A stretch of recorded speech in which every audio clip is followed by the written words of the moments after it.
Ladies and gentlemen, here we go with April wrap-up for Harcourts Auctions. Welcome to Rethink Real Estate. My name is Ben Brady, and this is a real estate podcast aimed to deliver sales strategies, marketing tips, and business insights from industry experts and myself to build a listing-focused business for the future. Let's get into it. Let's talk monthly summary for the month of April. So, Florida and Colorado, largest number of listings that we've ever held in each individual state. It definitely shows that at the moment that Florida and Colorado are probably the two most difficult marketplaces in the country at the moment. Backed in second place to that would be Tennessee and probably then Texas. Still resilient areas like Southern California, Northern California, the Pacific Northwest still seem to be moving reasonably well. Interesting to see the differences within price brackets as well. Anything below $2 million, still moving really well, still good amount of people.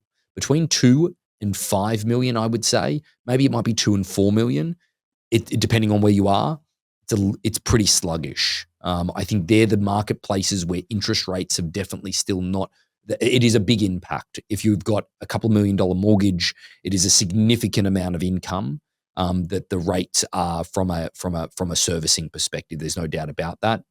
And then anything over $4 to $5 million in most markets, there is a sizable amount of cash that is put in to the deals. There's what I've seen is the biggest change. So at the moment, probably the best case study that I can give anybody from how auction has been helping us at the moment, Fort Lauderdale market and the Florida marketplace at the moment, as mentioned, is incredibly difficult.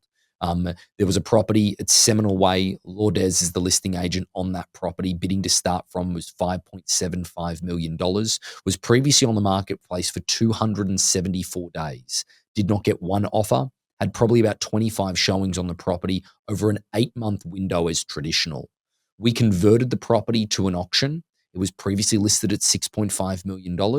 Converted it to an auction, bidding to start $5.75 as mentioned. Ended up selling it with 5 offers prior to auction, over 40 showings in 3 weeks for $6.7 million.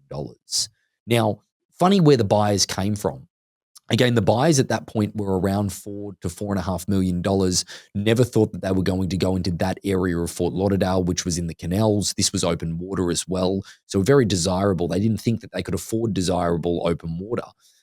Now got them into the property and they worked it out and figured it out to get to $6.7 million. Now, guys, just to give you an understanding of why I'm very proud of that result is that is a unbelievable result at that price point in Florida at the moment. If you were to take into consideration just the greater Miami area, there's 40,000 listings on the market. Obviously, the condo marketplace is in a lot of trouble. But that being said, is that a great result, no doubt about it. However, we do have a few other results within Florida where we're having to extend the auction dates out a little longer than what ultimately we would all like. But it's really giving people an opportunity to find the answer. Another huge result for the month of April, massive result. We sold a property for $16 million prior to auction. This is the property at Choya. We've got Scott, James, and Sherry, the listing agents at our Harcourts Desert Homes office out there in the desert, bidding to start from $11 million, selling it for $16 million. This was a property that has been on and off the market for years. It is a compound within Rancho Mirage. This compound had its own 3-hole golf course. Spectacular property, there's no doubt about it. But interesting again, where did the buyer come from? The moment that we dropped the bidding to start from to $11 million, he was a local. Knew the property had been on the marketplace for years. And finally went and had a look at it and knew it was exactly what he was looking for. Because of the size of the land and because of being outside of a gated community, he knew he could do what he wanted to from a venue perspective with the property and, again, chose to execute. This is a very important part of the auction process of what we're doing at the moment. We're finding buyers in a market that didn't know about the property. Keep in mind, if a buyer knows about the property and they haven't already bought it as a traditional listing, they're probably not going to buy it, either without urgency, being auction creating that urgency, or a whole group of new buyers that are coming and looking at the property because they see the word auction, they see a financial opportunity, and they see a beautiful listing going, hey, this could be everything I want in one. Great deal, great property. Let me go and have a look at this. The buyer that doesn't know that they're going to purchase that property just yet could be the perfect buyer, and that is where auction is really helping us drive that forward.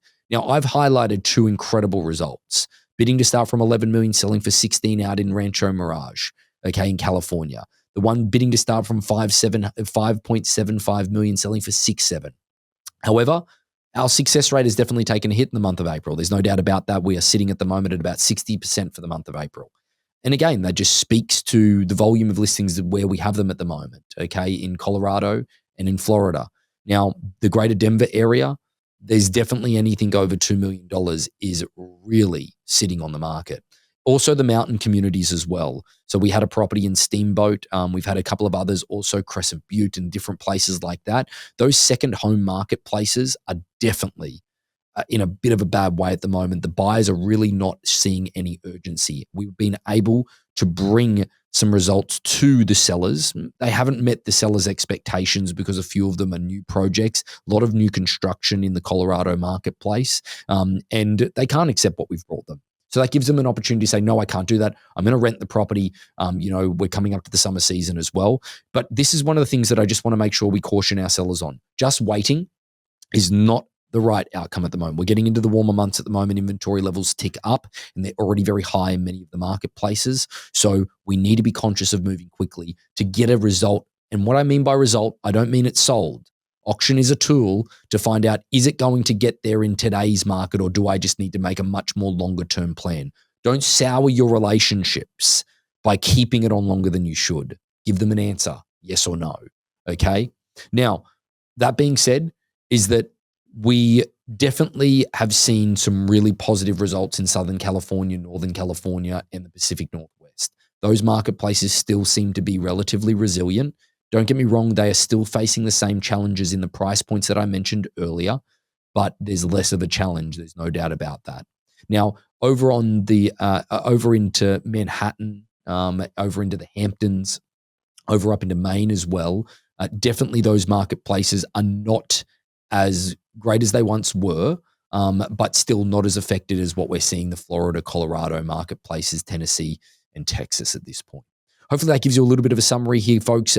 Again, we're continuing to speak to a lot of agents. We are making sure that we're being very selective about our business at the moment. We're probably saying no to just as much as we're saying yes to, or people are saying yes to auction. So at the end of the day, we're trying to be strategic in our approach to protect our success rate. But that being said, is that sometimes we just need to be a tool for people to use in order to understand market value.